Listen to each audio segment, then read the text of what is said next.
Assalamualaikum warahmatullahi wabarakatuh dan salam sejahtera untuk mahasiswa semua. Baiklah, untuk pertemuan kali ini di kelas Rekayasa Lingkungan, materi yang akan saya bawakan yaitu terkait dasar modeling di lingkungan laut. Nah, kalau kita berbicara mengenai lingkungan, berarti kita akan membahas permasalahan terkait ekologi dan segala sesuatu yang terdapat di dalamnya, baik itu berupa bahan-bahan fisika yang ada di sekitar organisme maupun organisme yang terlibat di dalam suatu ekosistem.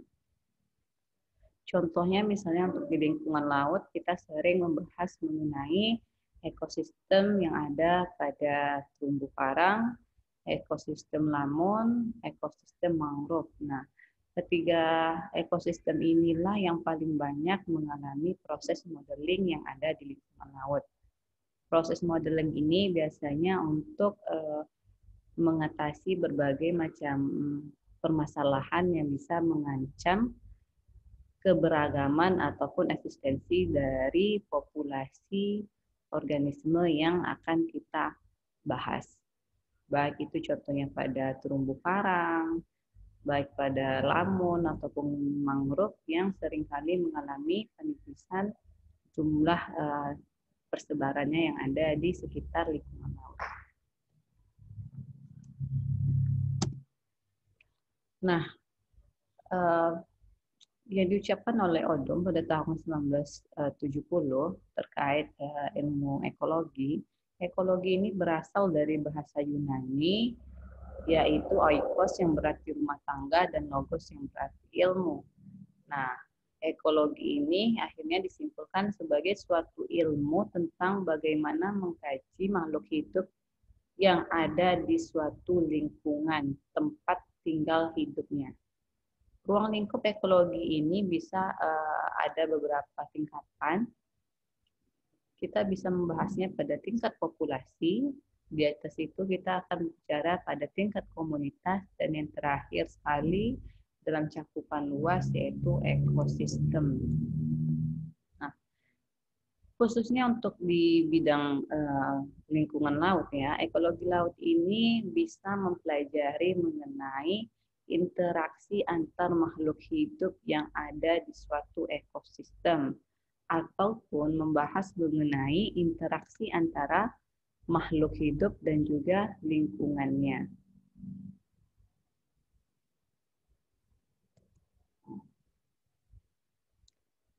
Yang seringkali menjadi permasalahan dalam proses modeling ini dikarenakan adanya concern kita terkait ketersediaan sumber daya alam di suatu ekosistem yang seringkali berada dalam kondisi yang terancam. Nah, wilayah pesisir dan laut ini memiliki sumber daya alam yang dapat pulih, dan ada juga sumber daya alam yang tidak dapat pulih. Nah, untuk kategori yang dapat pulih ini contohnya itu di dalam jenis perikanan, hutan mangrove, seperti lamun, terumbu karang. Nah, itu masih memungkinkan untuk kita lakukan konservasi ataupun rehabilitasinya.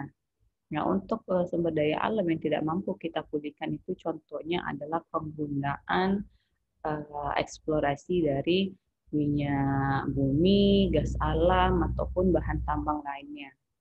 Nah, ketersediaannya yang ada di alam jika digunakan secara terus-menerus itu tidak mampu untuk terhasilkan kembali dalam waktu yang singkat. Nah, keadaan ini disebabkan oleh tingginya kegiatan antropogenik oleh manusia yang ada di sekitar wilayah pesisir maupun laut.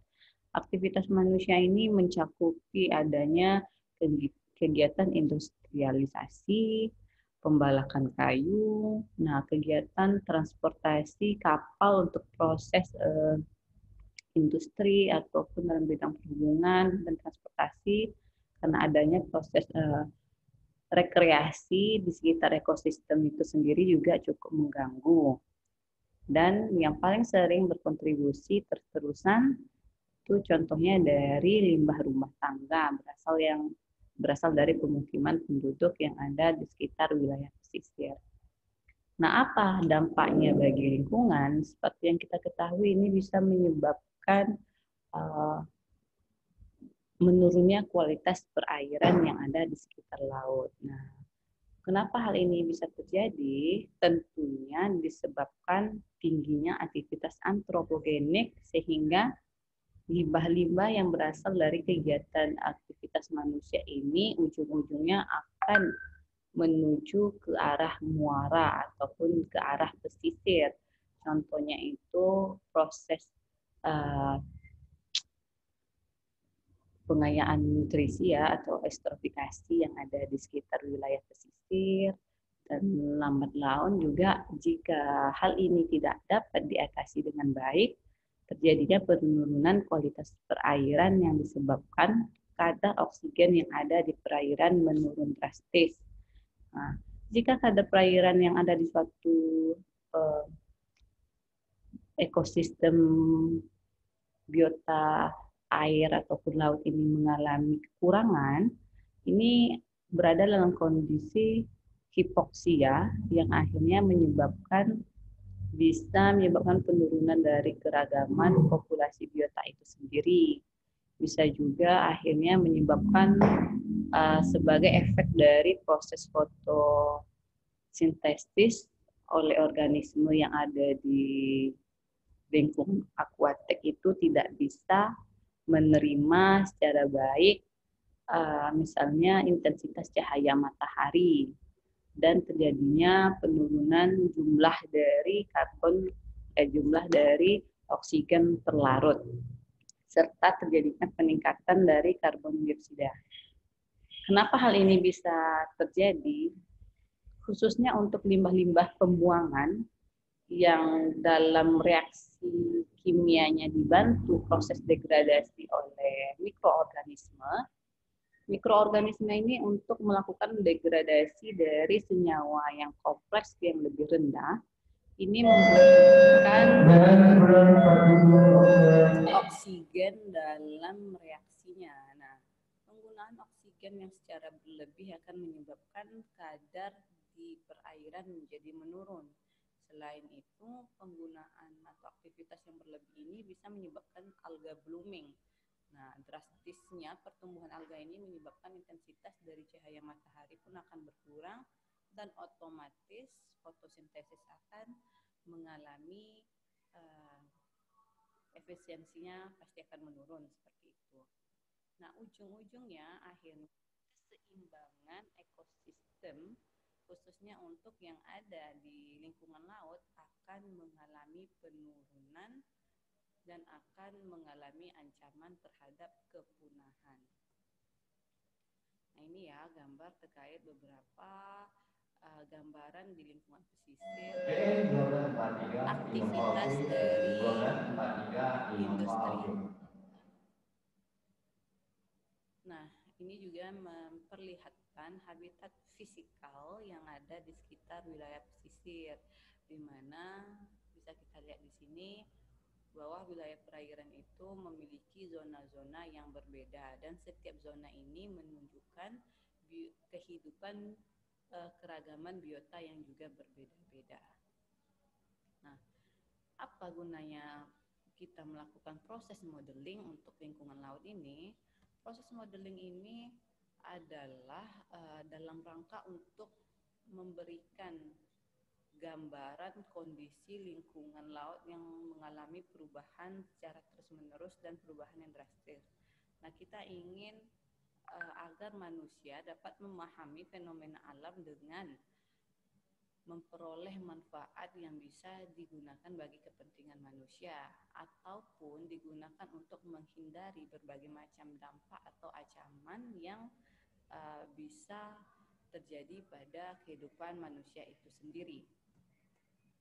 Nah, modeling pada beberapa penelitian di sekitar lingkungan laut ini berdasarkan dari data-data kuantitatif bisa dilakukan dengan adanya analisis terhadap beberapa data penelitian dengan menggunakan pengolahan data secara deskriptif, eksperimental yang ada dilakukan di lapangan ataupun dilakukan dengan membawa sampelnya ke laboratorium.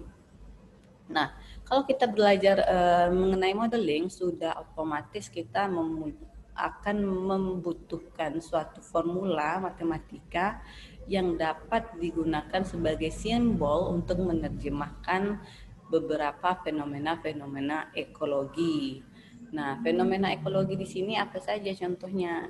Misalnya kita ingin mengamati kerang yang ada di sekitar habitat mangrove karena adanya indikasi penurunan jumlah dari kerang-kerang ataupun bivalvia mangrove yang terdapat di sekitar lingkungan perairan laut di daerah kita.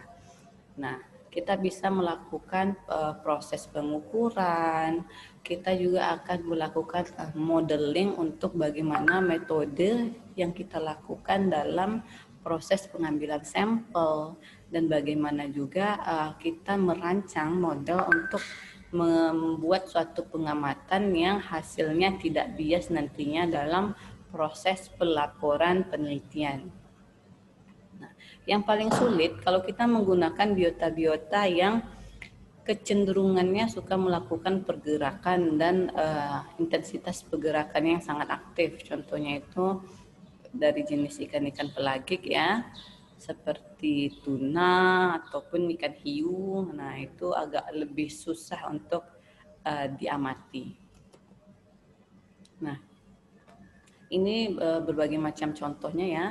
Misalnya bagaimana kita melakukan modeling pada proses morfometrik, yaitu pengukuran dari ukuran suatu biota, misalnya morfometrik terhadap kerang, berapa panjangnya, lebarnya untuk setiap ukuran usia tertentu.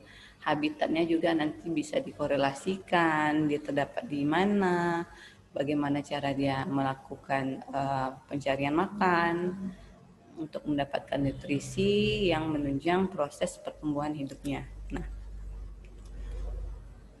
data kuantitatif ini biasanya berisi tentang bagaimana kita melakukan desain atau rancangan dalam suatu proses penelitian yang masuk ke dalam prosedur kerja dan hasilnya mampu kita analisis dengan menggunakan statistik.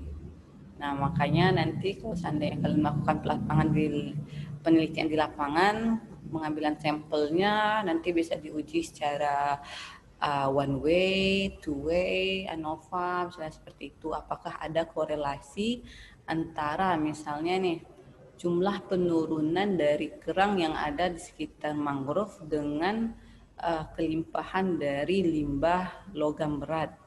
Nah, itu kita akan bisa menganalisis berdasarkan data yang kita dapatkan di lapangan. Nah, apa yang menjadi dasar dalam ketika kita ingin melakukan suatu proses rancangan penelitian, jangan pernah lupa untuk melakukan suatu perlakuan itu yang telah terstandarisasi. Kita tidak bisa melakukan uji coba penelitian yang akhirnya tidak bisa diakui secara internasional ataupun kalau seandainya pun itu merupakan suatu metode baru, biasanya kita harus punya landasan metode sebelumnya yang kita ubah suai supaya ketika kita melakukan penulisan karya ilmiah, keterimaan dari hasil dari penelitian kita itu bisa lebih diterima oleh para akademisi. Dan ketika kita melakukan proses eksperimental modeling, jangan lupa untuk selalu menyertakan kontrol. Ini sering ya menjadi permasalahan yang sering dilakukan oleh mahasiswa karena ketika melakukan kegiatan penelitian, pengambilan sampel, akhirnya akan mengalami kesalahan ketika dia melakukan analisis data karena kontrol tidak disertakan pada saat dia melakukan proses pengambilan sampel. Tidak, biasanya kontrol ini bisa dibedakan sebagai kontrol terikat, kontrol bebas, ataukah misalnya untuk beberapa kondisi juga kontrol negatif ataupun positif. Nah, ini tergantung dari pembahasan yang kita angkat di penelitian kita. Kenapa hal ini sangat mendasar? Karena pengambilan sampel yang tidak tepat akan menyimpulkan suatu kesimpulan yang bias atau tidak dapat diterima karena proses modeling yang kita lakukan itu tidak dapat mewakili ataupun kita melakukannya tidak secara benar. Nah, modeling simbiotik hewan bergerak, contohnya itu dengan metode capture-recapture untuk menduga ukuran populasi dari suatu spesies yang bergerak cepat. Nah, contohnya ini bisa pada ikan, burung, maupun mamalia kecil yang lainnya. Di sini saya ingin memperlihatkan juga bagaimana proses modeling ini bisa sangat berpengaruh pada kehidupan manusia itu sendiri. Contohnya itu adalah pada saat misalnya membuat sarana prasarana di lingkungan hidup kita. Nah, contohnya pada kasus penelitian yang dilakukan oleh salah satu peneliti di India yang melihat bagaimana tingkah laku interaksi antara harimau Sumatera dengan pembangunan jalan yang dilakukan oleh pemerintah setempat. Nah, pada beberapa dekade tahun terakhir, rupanya diketahui sejak pembentukan jalan di daerah yang melewati hutan konservasi terdapatnya dari harimau tersebut, terjadi penurunan jumlah habitat dari harimau tersebut. Padahal berdasarkan laporan tidak adanya terjadi seperti pemburuan liar. Rupanya setelah dilakukan penelitian oleh para peneliti yang handal, diketahui bahwa pembentukan jalan yang dalam ukuran yang panjang pada suatu ekosistem yang masih banyak terdapat hewan-hewan liarnya bisa berpengaruh terhadap kelangsungan hidup dari hewan-hewan liar tersebut. Contohnya di sini adalah harimau Sumatera. Harimau Sumatera ini tidak mampu untuk melewati, bukan tidak mampu ya, dia merasa berada dalam kondisi habitat yang berbeda, terutama untuk lingkungan tempat tinggalnya yang telah dilalui oleh jalan. Jadi dia merasa bahwa misalnya ini ada kondisi lahan, di tengah-tengahnya ada jalan. Nah, dia merasa lingkungan ini merupakan lingkungan yang berbeda. Jadi ketika dia melakukan migrasi dari satu tempat ke tempat yang lain yang dilewati oleh jalan ini, dia merasa itu bukan tempat habitatnya.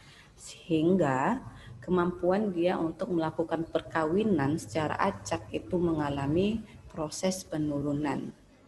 Hal inilah salah satunya yang diadaptasi pada proses pembuatan jalan tol yang ada di Pekanbaru, Dumai. Karena memang pembentukan jalan tol ini dibuat secara layang untuk dapat membiarkan habitat dari gajah-gajah Sumatera dapat leluasa berpindah dari satu tempat ke tempat lain.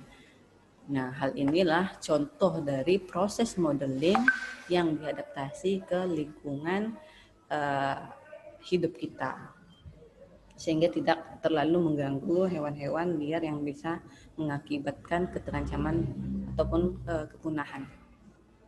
Seperti itu ya. Nah, ini contohnya untuk di terumbu karang.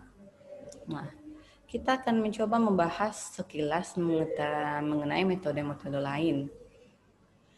Adapun metode dari Lincoln Peterson, dia menyatakan bahwa kita dapat melakukan suatu proses